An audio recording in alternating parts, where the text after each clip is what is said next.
A man who savagely raped a little boy is released from prison and he's going home. Except that home happens to be your neighborhood. If a sex offender came to live in your neighborhood, would you want to know? Should you have the right to know? Well, right now you don't, unless you live in Louisiana or the state of Washington. A few months ago, this convicted sex offender came back home to Seattle after serving time for molesting a 9-year-old girl. Under Washington law, the police put posters up all over the neighborhood. And when the neighbors saw the posters, they were outraged. They didn't want the child molester back in their neighborhood. 2,000 people came out to protest. But it didn't stop there. Someone set fire to the sex offender's home. The neighbors said it wasn't them. You know, I'm not for arson, but, you know, for stuff like this, I applaud you, whoever you are. Is all of this going too far? Civil rights activists say yes, because sex offenders also have rights. The right to privacy without their name being plastered all over the neighborhood, and the right to get on with their lives once they have paid their debt to society. So, what do you think?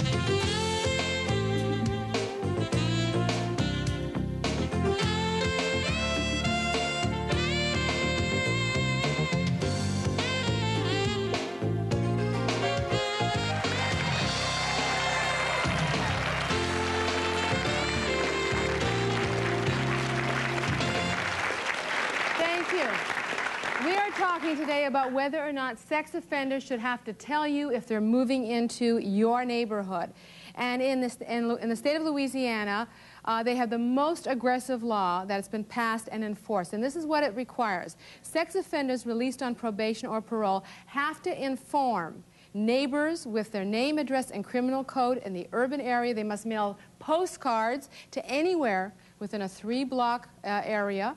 They got to mail cards. They have to take an ad in the paper. They have to let the neighbors know that they are sex offenders and they are coming to live in their neighborhood.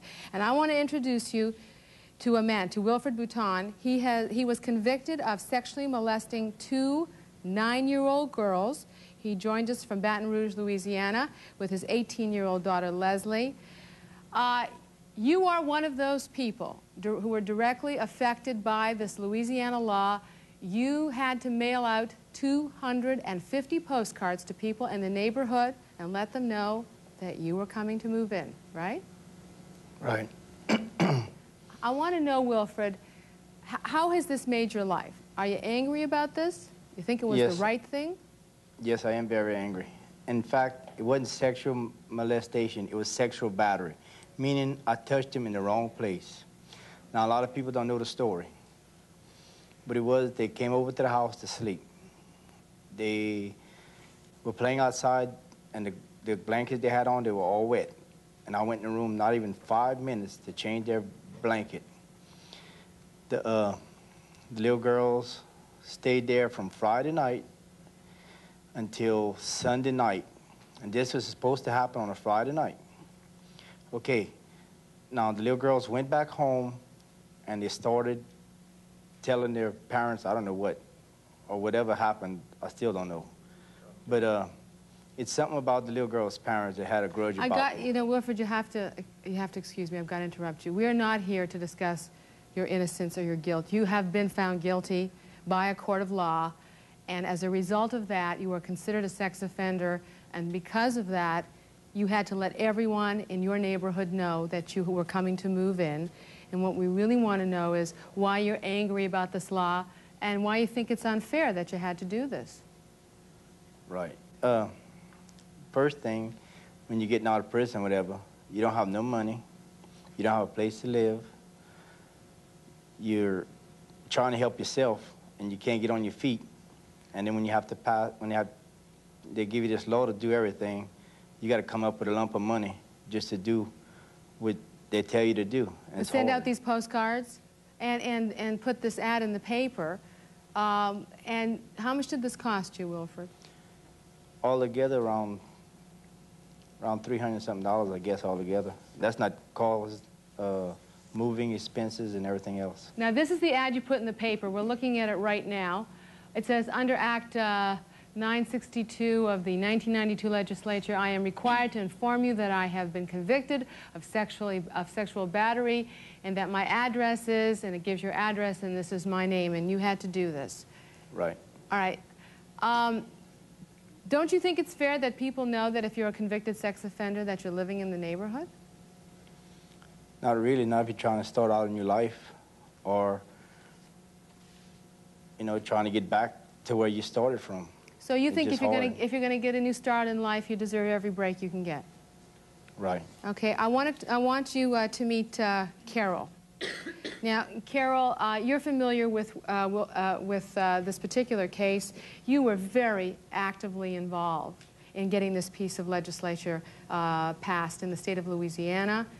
And you firmly believe, because of your own personal experience with sex offenders, that we have the right to know if they're moving into our neighborhood, correct? Right. I definitely believe that if you do the crime, you do the time. And most sex offenders will tell you, or prisoners in prisons, that the sex offender is one of the lowest of the low in the criminal society.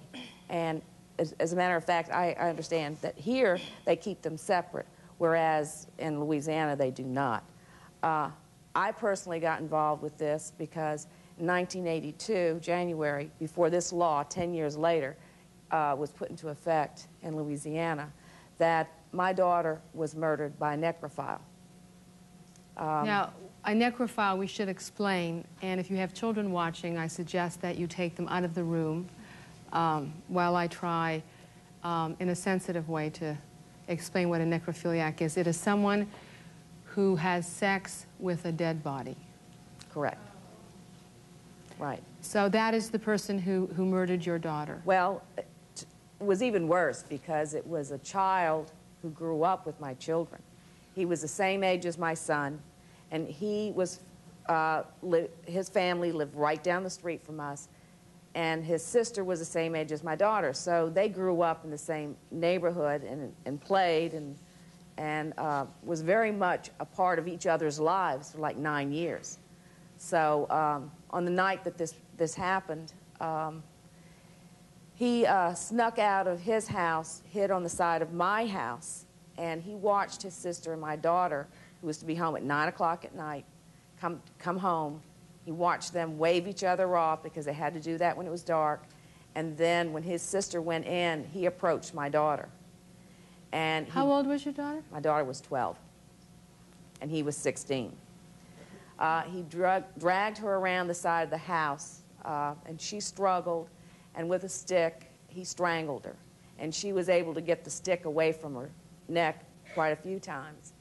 And she pleaded and begged for her life, and he just killed her anyway. And then he put her, when the boys were younger, we had built them a clubhouse, and they had outgrown that at 16, so the girls were using it as a dollhouse, and he put her in the dollhouse after. If it had not been a necrophile, they fulfill their fantasy by having something with sex with something dead.